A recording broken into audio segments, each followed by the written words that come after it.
Você está sintonizado no Agenda Econômica da TV Senado. A má distribuição da renda no Brasil é um tema que incomoda o país há séculos, desde a época colonial.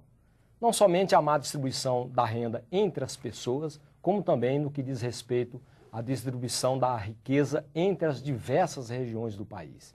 Há municípios no Brasil em que pese o país destacar-se, ora como oitava, ora como nona ou décima economia do mundo, permanecem em situação de extrema pobreza, enquanto outras regiões alcançam estágios de visível desenvolvimento. No programa de hoje, nós vamos mostrar um mapeamento do Brasil pobre, do Brasil rico, do Brasil estagnado e também de um Brasil que cresce ao ritmo da China. Esse mapeamento foi feito recentemente por um grupo de economistas e que teve seu trabalho publicado pela revista de conjuntura do Conselho Regional de Economia, o CORECON, do Distrito Federal.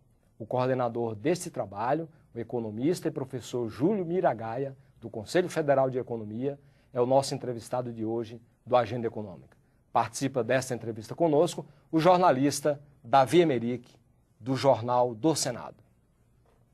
Professor, antes da gente entrar esmiuçar um pouco esse trabalho que foi feito desse mapeamento, né, da pobreza, da riqueza e da estagnação no Brasil, a gente queria que o senhor falasse um pouquinho de como foi o trabalho e qual a metodologia, sem cansar muito, claro, porque essa questão de metodologia cansa um pouco, né, o telespectador. Falasse um pouco resumidamente como é que foi essa metodologia desse trabalho. Tá certo. Boa tarde, Arival. Boa tarde, Davi.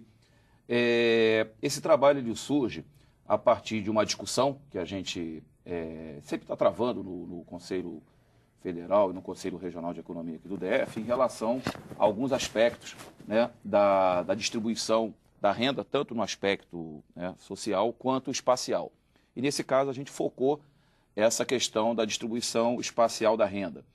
E é uma coisa visível, essa disparidade, né, entre as diversas regiões do Brasil, mas a gente queria, não só ao elaborar esse mapa, não só ter uma visão mais acabada, né, dessa disparidade, uma visão mais detalhada, como também bolar uma metodologia que permitisse um acompanhamento sistemático, né? Porque às vezes a gente está trabalhando com informações que são absolutamente defasadas. E hoje temos uma grande vantagem. O IBGE, desde 99, ele vem produzindo uma série ininterrupta dos PIBs municipais, né? Até então só tinha os dados para os estados. Isso permite, ao agregar os dados dos municípios, trabalhar com essa realidade por região.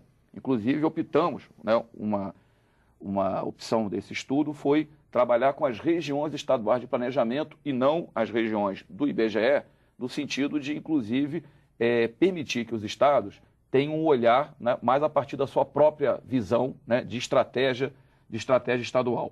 Então, esse é um primeiro dado da metodologia, trabalhar com esse recorte territorial. A questão da atualização, atualização periódica desses dados, a cada ano podemos atualizá-los. Também optamos por trabalhar com média móvel trimestral, né, porque os dados de variação do PIB, eles oscilam muito, né, os PIBs municipais.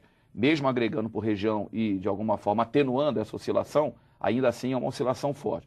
Quando você trabalha com a média móvel trimestral, você, de alguma forma, ajuda a atenuar oscilações bruscas, né? Por exemplo, na região de produtora de petróleo, né? Em função dos preços internacionais de petróleo, os royalties têm uma variação muito elevada e você pode ter situações, né, de uma elevação muito repentina da renda, ou uma queda repentina. Então, quando você trabalha com a média móvel, você, na verdade, está trabalhando com 3 anos. Né? E a cada ano você vai atualizando a média de 3 anos. Esse tipo de trabalho ele se presta também como subsídio para o executivo até governar, não é isso? Sim, a gente acredita que seja... Ele sabe o município que está mal, que vai com um PIB ruim, e o que está bem, e o que está mais ou menos, dá para ele identificar. Com certeza. Hoje o governo ele dispõe, a gente vai ter oportunidade de falar mais adiante, da Política Nacional de Desenvolvimento Regional, que tem uma tipologia.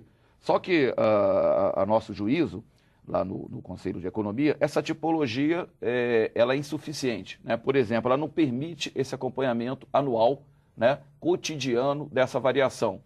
Ao mesmo tempo, uma outra diferença grande é que ela trabalha com quatro possibilidades, né? Regiões de alta renda, regiões de baixa renda, né, no caso a política, a PNDR, estagnadas e dinâmicas. E o cruzamento, que é onde está a sofisticação dessa análise, ele não acontece. Eu posso ter, não basta eu ter uma avaliação de uma região de alta renda.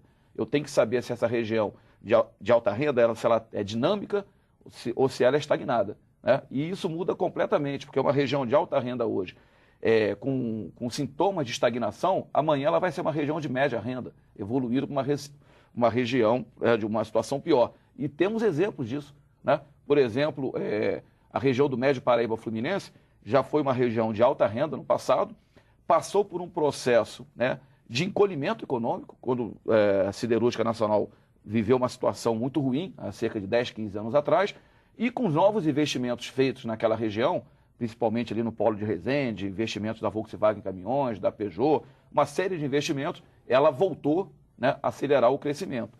Então essa é fundamental, ter esse recorte, casar a análise do tamanho da renda com o dinamismo dessa renda. Seria possível que um estudo desse redirecione um olhar de planejamento mais para os municípios, ou seja, traz os municípios como elemento fundamental no planejamento de desenvolvimento regional? Muito embora a gente faça análise pela região, né, para uma micro-região de cada um dos estados, mas com certeza ela leva, né, a esse entendimento. O estudo, inclusive, ele tem toda a relação de todos os municípios. Eu posso, se eu quiser acessar o dado de daqueles municípios, eu tenho o dado, né, municipal. Agora, o que acontece é que hoje, né, no recorte espacial, atualmente o Brasil ele consolidou, né, o que a gente chama de uma rede de cidade muito forte. Algumas regiões ainda estão um pouco distante, na Amazônia, mas no sul, sudeste, mesmo no nordeste, você tem o que a gente chama de uma malha urbana consolidada. Se eu analiso, por exemplo, aquela região ali da Borborema, na Paraíba, o peso que Campina Grande tem em toda aquela região é enorme, né? Então, na verdade, se eu analisar cada um dos municípios, eu perco na qualidade da análise, porque eu tenho que analisar o conjunto da região. Óbvio que Campina Grande vai ter uma vantagem imensa, mas esse é o papel dela, o papel de polo. Dá para desagregar os dados? Por exemplo, o estudo apresenta uma coisa, obviamente, para uma revista bem resumida. Perfeito. Agora, um executivo, né, um prefeito, um governador, querendo desagregar esses dados, saber a qualidade da infraestrutura, tudo, ele tem como fazer isso? Tem toda a série. A gente tem toda essa série montada por município, que é o que gera o dado por região.